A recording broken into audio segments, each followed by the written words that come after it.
पूनम अपनी बहन सुरेखा के घर आई तो सुरेखा कुछ नाराज लग रही थी।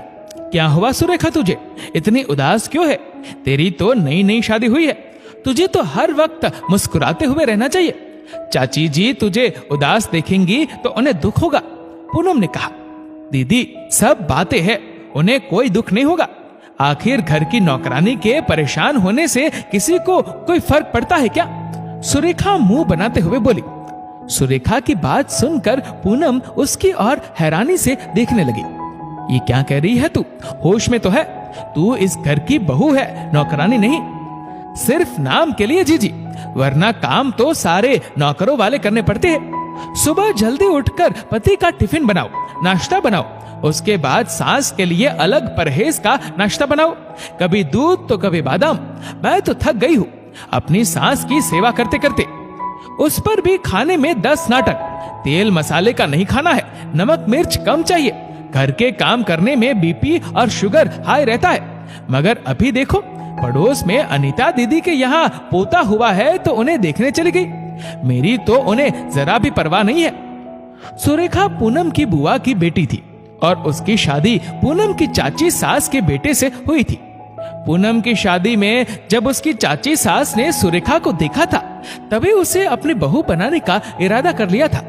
पूनम की शादी के बाद उन्होंने पूनम से सुरेखा और उनके बेटे रचित की शादी की बात चलाने को कहा।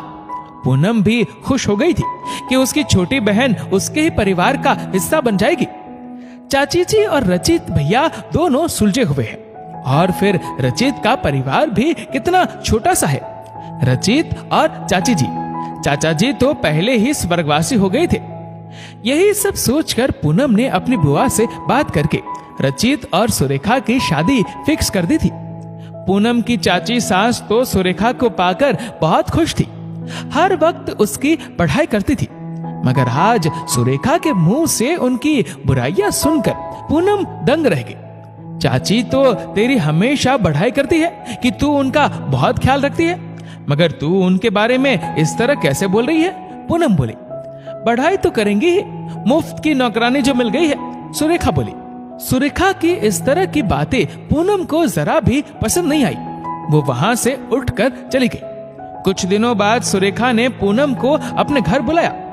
पूनम का मन तो नहीं था सुरेखा से मिलने का, मगर फिर उसने सोचा कहीं सुरेखा बुरा ना मान जाए, इसलिए वह मिलने आ गई। क्या जीजी, आजकल तो तुम आते ही नहीं हो, बहुत दिन हो गए तुमसे मिले हुए।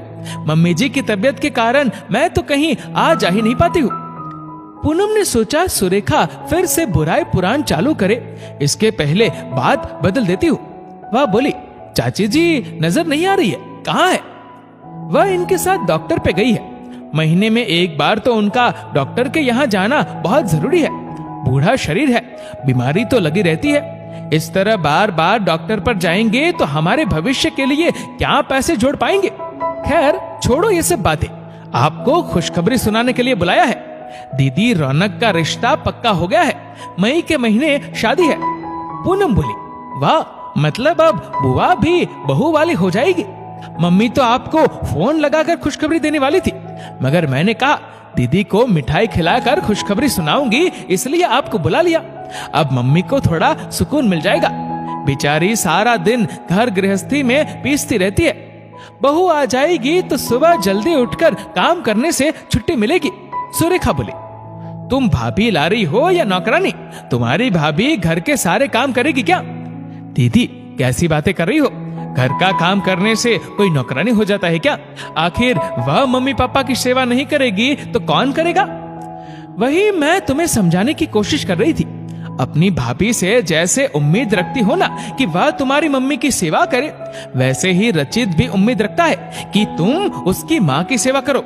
जैसा व्यवहार हम हमारी भाभी से चाहते हैं कि हमारी माँ के साथ करे, वही व्यवहार हमें हमारी सास के साथ करना चाहिए। समझी मेरी बहना? सच दीदी, आपने मेरी आंखें खोल दी। तभी सुरेखा की सास और पति रचित दोनों आ गए। सास पूनम को देखकर बोली, अरे वाह पूनम, तू कब यहाँ आई? अब आ गई है तो जरा इस रचित को समझा।